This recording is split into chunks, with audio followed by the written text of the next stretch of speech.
네, 안녕하십니까. 유영선 목사입니다. 오늘도 인터넷 주일 예배 가운데 오신 성도님들 주님의 이름으로 환영합니다. 골로새서 강의 4번째 시간, 비밀을 아는 자의 남은 사명이라는 제목으로 하나님 말씀을 증거하겠습니다.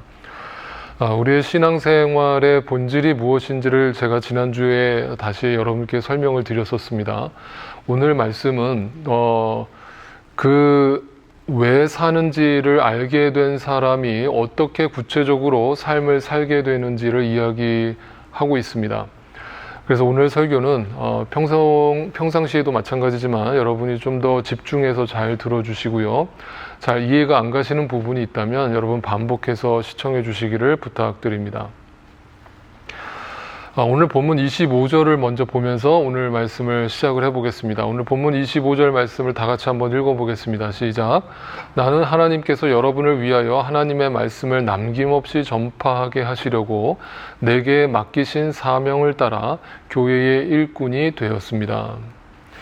여기서 중요한 것은 하나님의 말씀을 남김없이 전파하는 사명을 받았다라고 사도 바울이 자기 자신의 사명을 드러내고 있는데, 중요한 전제가 있죠. 여러분, 말씀을 전한다는 거, 말씀을 가르친다는 것은 그 전에 말씀을 받아야만 가능한 것이죠.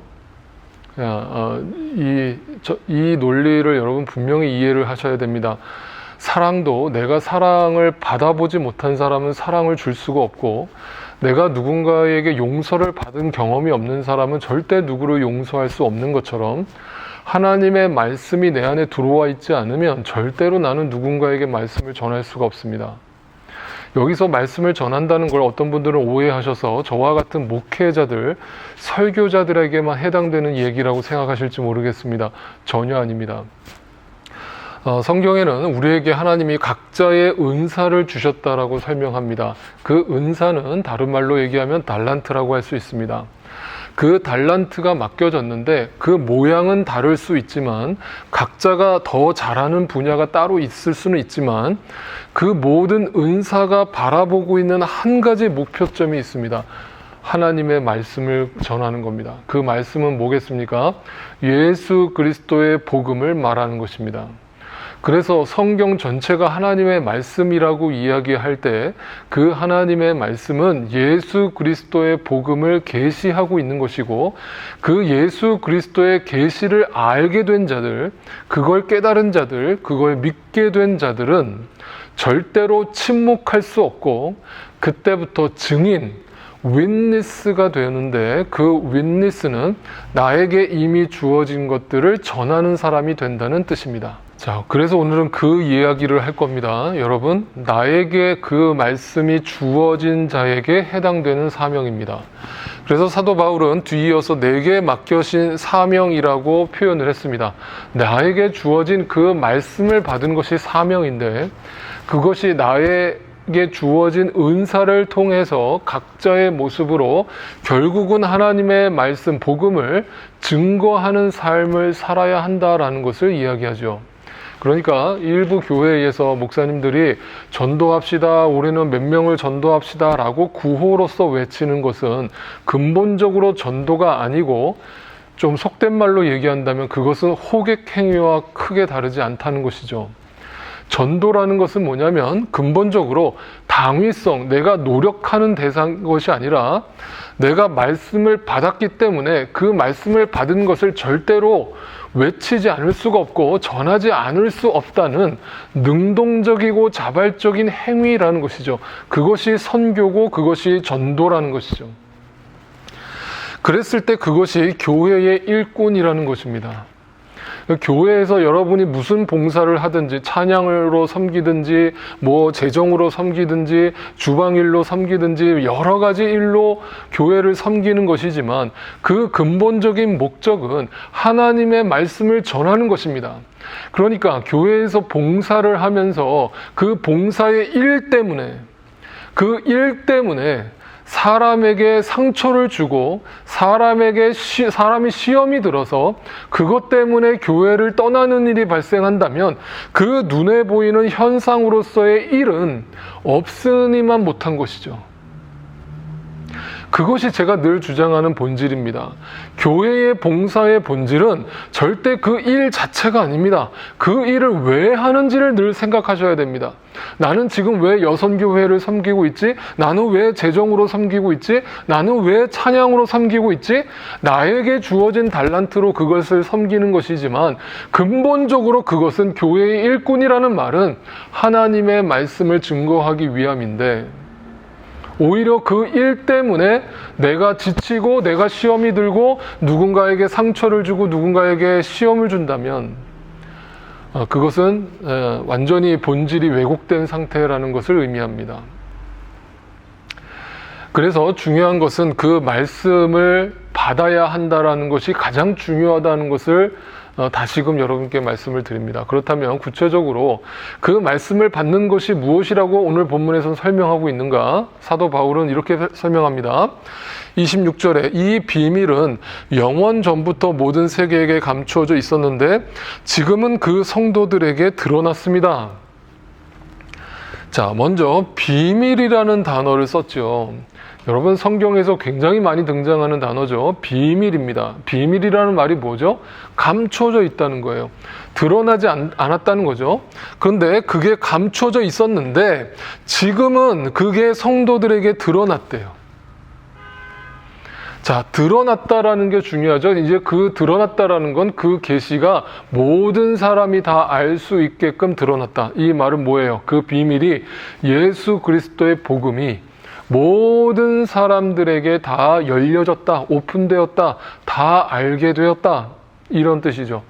그런데 그것을 알게 된 사람들을 누구라고 지칭합니까? 성도들이라고 지칭하고 있습니다. 자, 그러면 잘 들어주세요.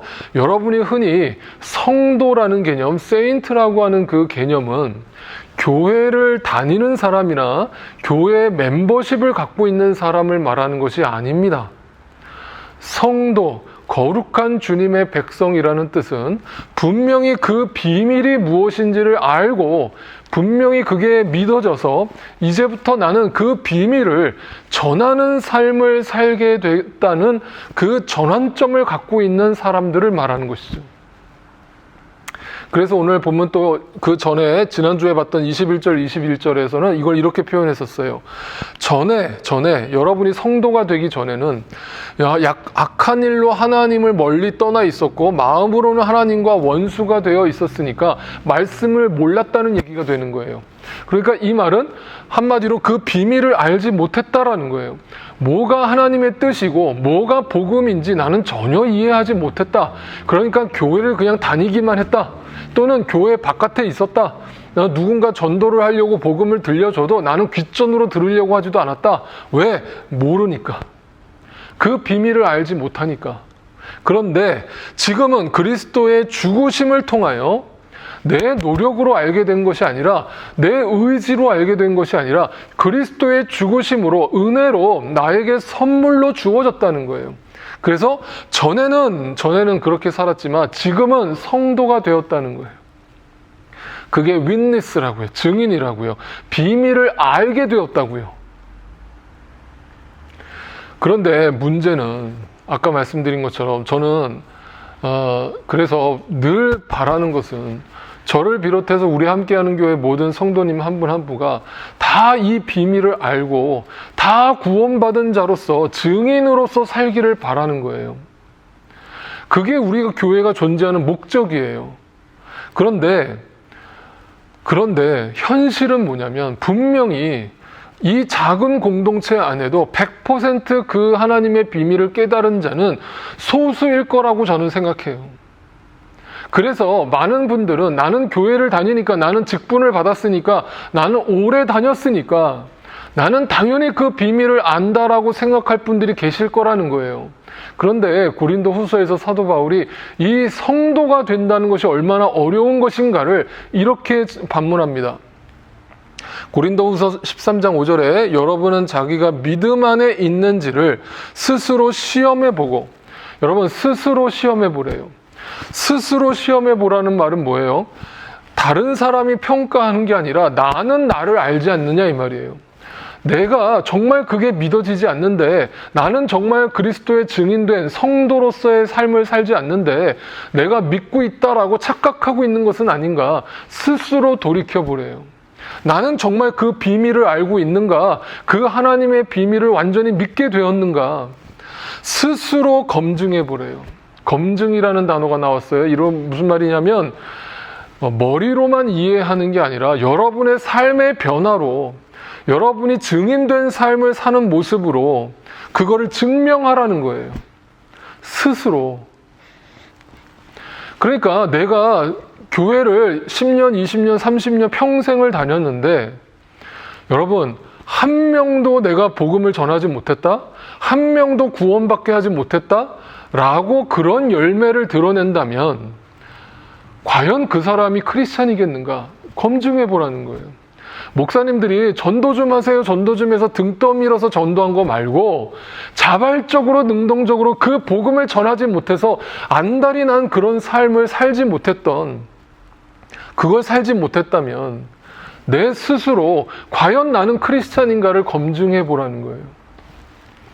여러분은 예수 그리스도께서 여러분 안에 계시다는 것을 알지 못합니까? 알지 못합니까? 그 비밀을 정말 알고 있습니까? 날마다 예수 그리스도 안에 있다는 걸 알고 계십니까? 만약 모른다면 여러분은 실격자입니다. 여러분은 크리스찬이 아닙니다. 여러분은 교회 공동체 안에 있다고 해서 다 하나님의 백성이 된 것이 아닙니다. 성도가 된 것이 아닙니다. 여러분, 이 비밀을 알게 된다는 것이 얼마나 중요한 것인가를 다시 좀 설명드릴게요. 여러분, 마태복음에 보면 예수님이 계속 비유로서 말씀을 하시잖아요. 왜 비유로 얘기하셨냐면, 비유라는 게 근본적으로 하나님 나라는 눈에 안 보이잖아요. 그 눈에 보이지 않는 하나님 나라를 눈에 보이는 현상으로 설명을 해야 되는 거예요. A라는 거를 내가 가르치려고 하는데 그 A는 눈에 보이지 않는 거기 때문에 눈에 보이는 B라는 대상을 가지고 A를 설명할 수밖에 없는 거예요. 그게 비유란 말이에요. 그런데 제자들은 그게 뭔가 두리뭉실하고 뭔가 막연하게 들리는 거예요. 추상적으로 들리는 거예요. 도대체 무슨 말씀하시는지 못 알아먹겠는 거예요.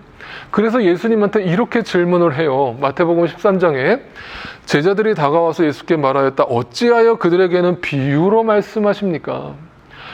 명확하게 비유 말고 패러블이라고 하는 그 대상 말고 명확하게 이게 하나님 나라다라고 보여주세요. 그래서 예수님이 보여주기도 하셨잖아요. 어떻게 해요? 기적을 통해서.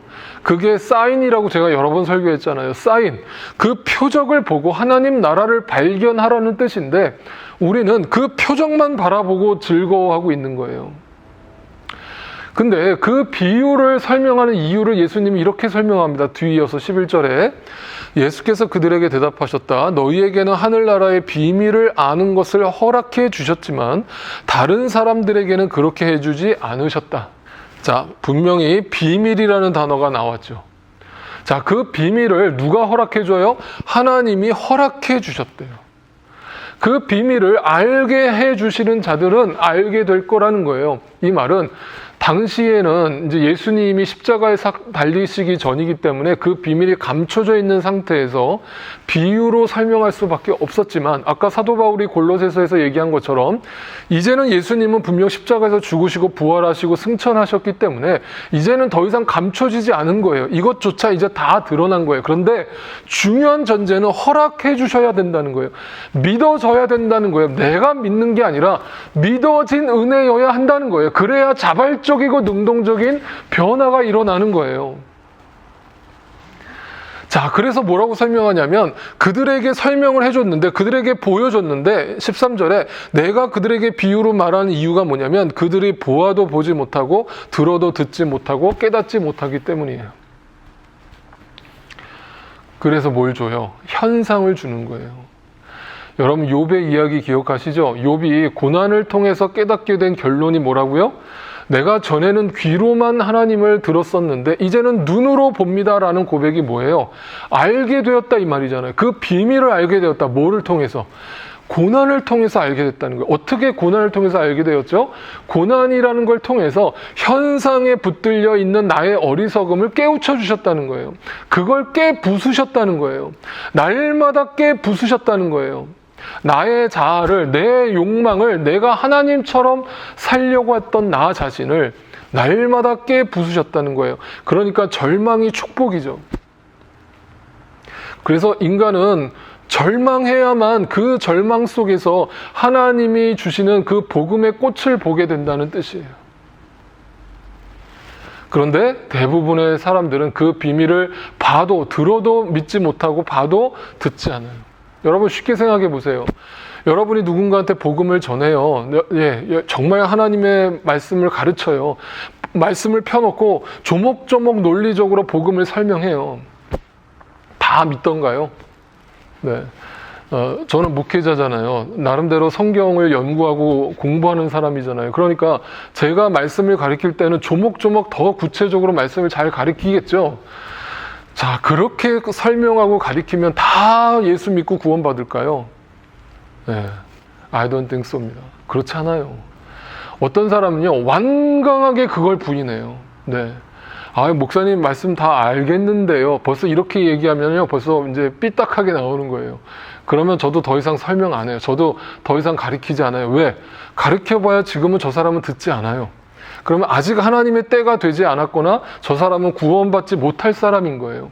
왜? 스스로 그 길을 선택한 거예요. 그래서 다 복음을 전한다고 해서 다 듣는 게 아니라는 거죠. 네, 못 깨닫는 사람들이 있고 못 보는 사람들이 있다는 거예요. 교회 안에도 마찬가지라는 거예요. 여러분, 자, 사도 바울이 그 큰 전환점을 갖게 되는 순간이 있었잖아요. 그 전에 사도 바울의 삶은 예수 믿는 자들을 핍박하는 삶을 살았죠.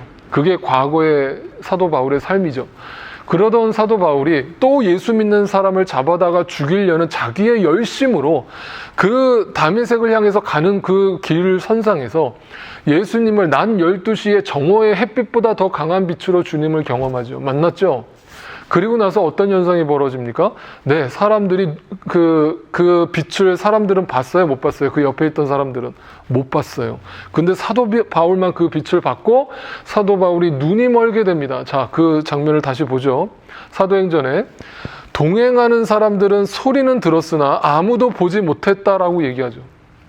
그러니까 똑같은 그 현장에 있었고 똑같은 상황 속에 있었는데 똑같이 말씀을 들었는데 누구는 듣고 누구는 듣지 못하더라는 거예요.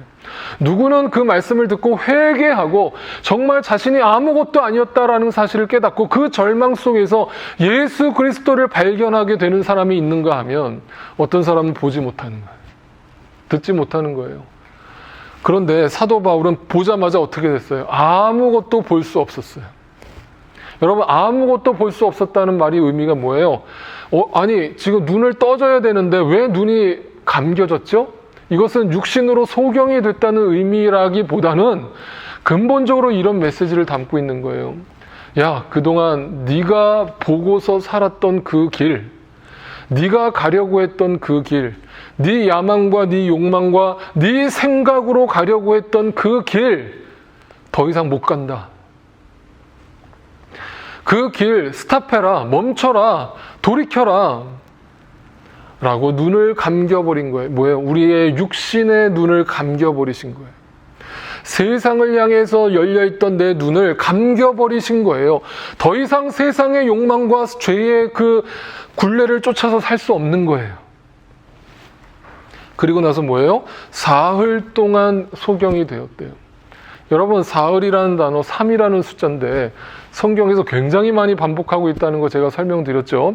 3이라고 하는 숫자는 완전수라고 그랬어요. 그러니까 실제로 사흘 뒤에 눈이 떠졌다는 의미이기도 하지만 사도 바울의 3일이라고 되어 있는 그 숫자는 완전하게 눈이 감겨졌다는 것을 의미하는 거예요.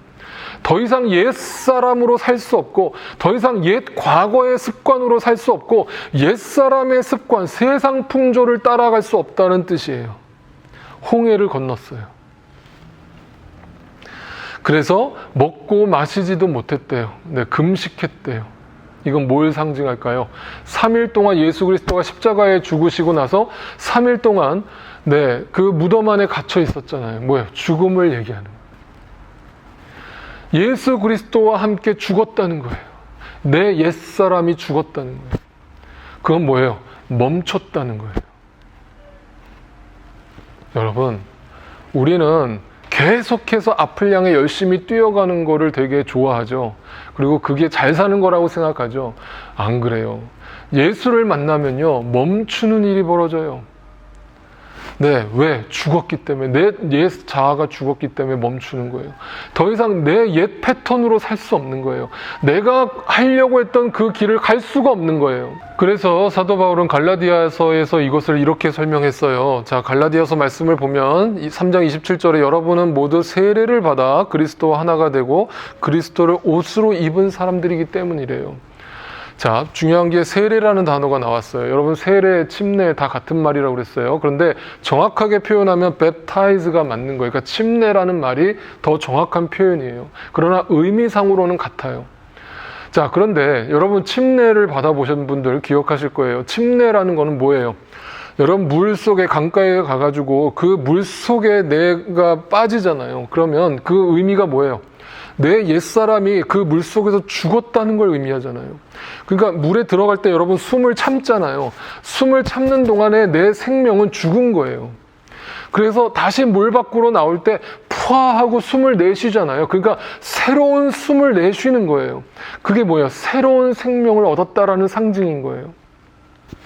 그러니까 세례를 받았다, 침례를 받았다라는 것은 근본적으로 내가 옛사람이 죽었다는 걸 의미하잖아요.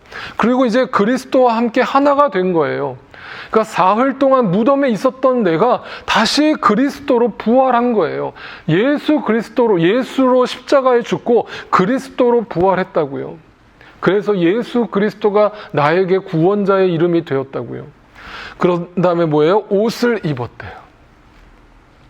그 옷이 뭐예요? 흰 옷이에요.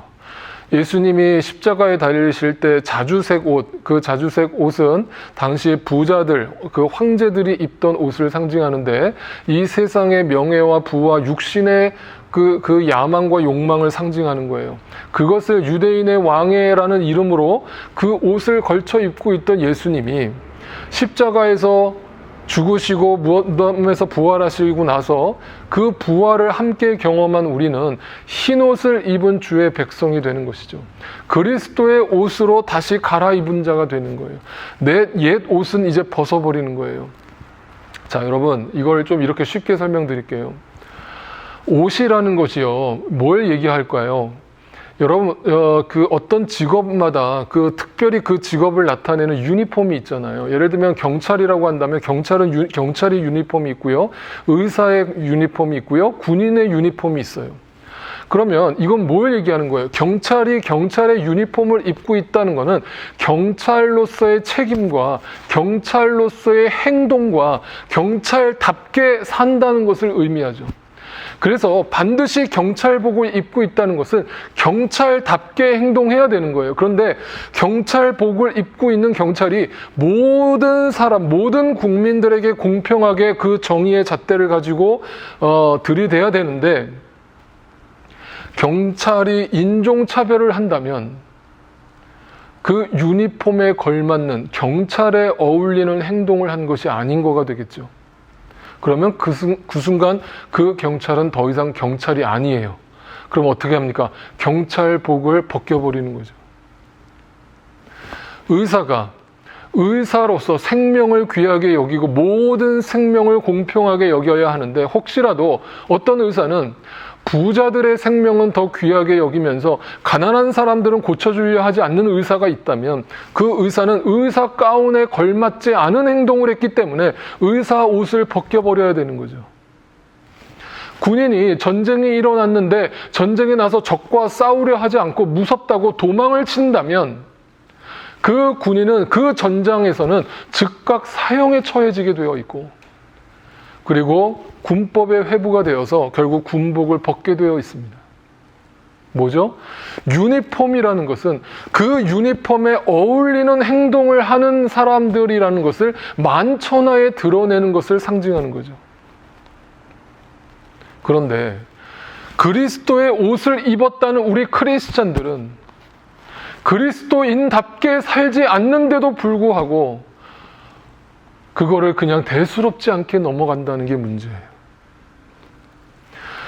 그리스도인이면, 하나님의 그 비밀의 말씀을 깨달은 자라면 증인된 삶을 살아야 하고 크리스찬답게 살아야 하는데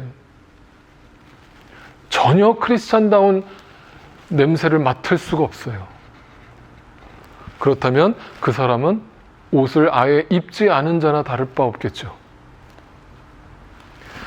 그리스도의 옷을 입은 자는 그리스도의 옷을 입은, 그 흰 옷을 입은 자답게 살게 되어 있고 합당하게 살게 되어 있고, 그 합당하다는 근본적인 이유는 나에게 먼저 깨닫게 하신 그 비밀을 증거하며 사는 삶을 살게 되어 있다는 거예요. 그래서 오늘 본문 28절은 우리는 이 그리스도를 전합니다 라고 시작하는 거예요. 전하지 않을 수 없습니다.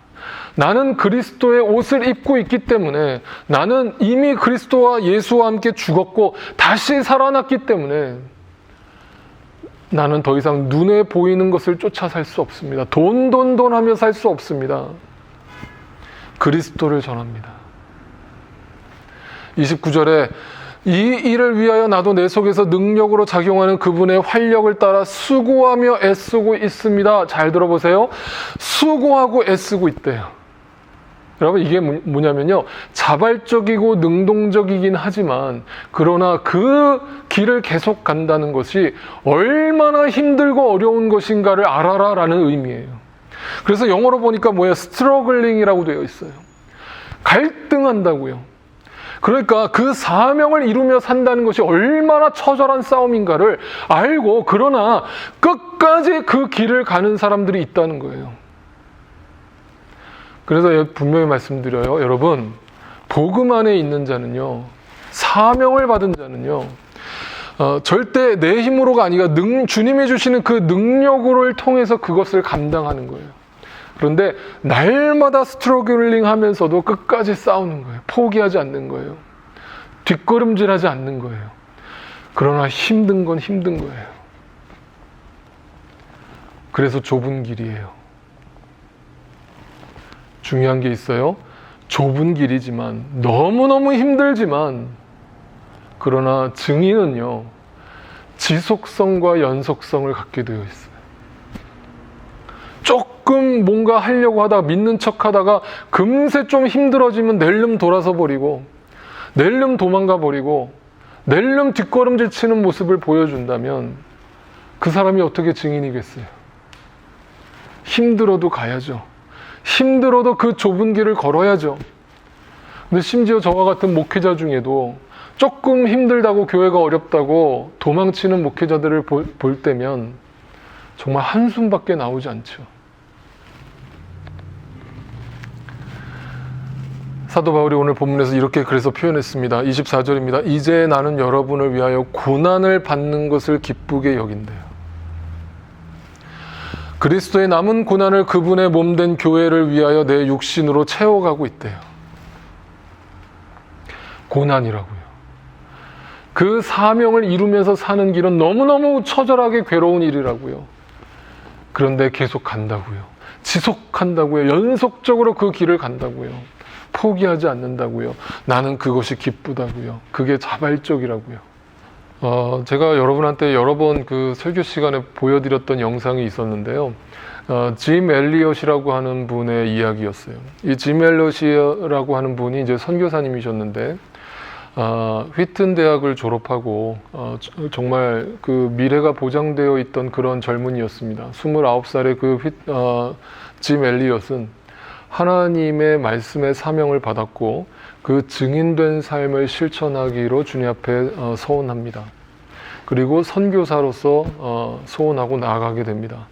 근데 한 번도 가지 않았던, 당시에는 복음이 증거되지 않았던 에콰도르 땅에 복음을 전하겠다고 무작정 그 에콰도르 땅으로 가게 됐는데, 그 땅에서 복음을 전하기도 전에 그 당시 원주민들한테 무참하게 살해를 당합니다.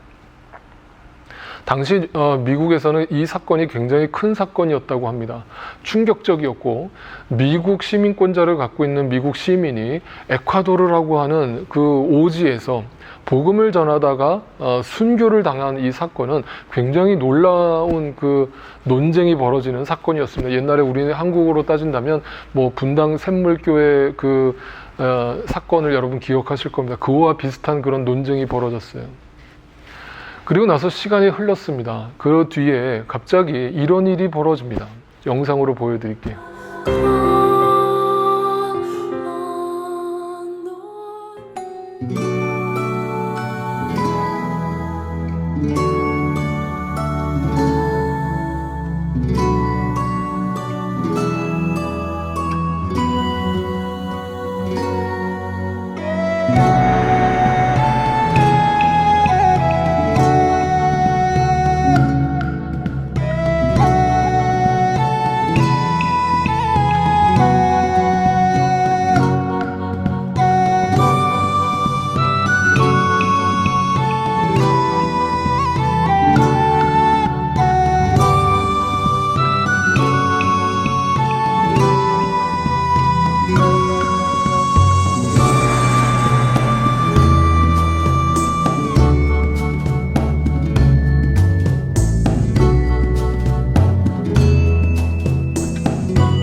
여러분, 이게 억지로 될 일입니까?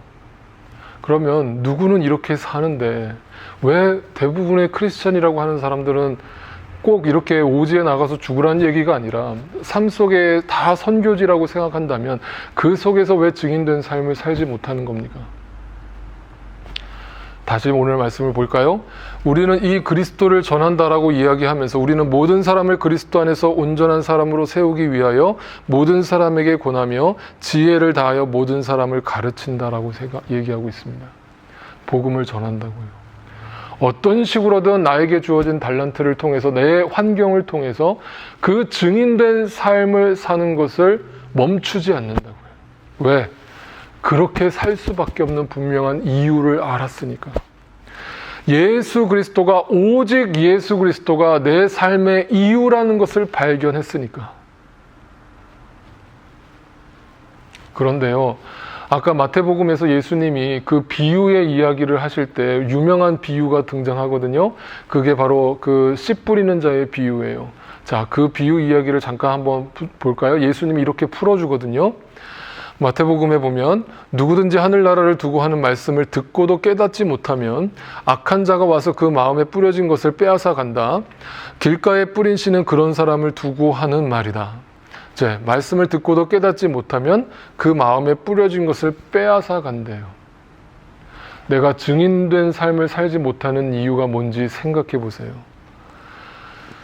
자, 또 돌짝밭에 뿌린 씨는 이런 사람이다. 그는 말씀을 듣고 곧 기쁘게 받아들이기는 하지만 그 속에 뿌리가 없어서 오래 가지 못하고 말씀 때문에 환난이나 박해가 일어나면 곧 걸려 넘어진다. 증인된 삶을 살지 못하는 이유가 무엇인지 생각해 보세요. 또 가시덤불 속에 뿌린 씨는 이런 사람이다. 그는 말씀을 듣기는 하지만 세상의 염려와 재물의 유혹이 말씀을 막아 열매를 맺지 못한다. 왜 증인된 삶을 살지 못하는지 생각해 보세요. 그런데 좋은 땅에 뿌린 씨는 말씀을 듣고서 깨닫는 사람을 두고 하는 말인데 그 비밀을 안 자를 얘기하는데 이 사람이야말로 열매를 맺되 100배 혹은 60배 혹은 30배의 결실을 낸다. 이것은 양적인 축복을 얘기하는 것이 아니라 무궁무진한 열매가 맺혀진다. 그것은 영원한 열매를 나타내는 것입니다. 복음을 전했을 때 그 열매는 나에게 해당되지 않지만 내가 눈물로 씨앗을 뿌렸을 때 내 마음이 옥토가 되어서 그 비밀을 다 알고 깨달아지고 믿어졌을 때 내 삶에는 자동적으로 이런 열매가 맺혀지게 될 거라는 뜻입니다. 말씀을 듣고서 깨닫는 사람입니다.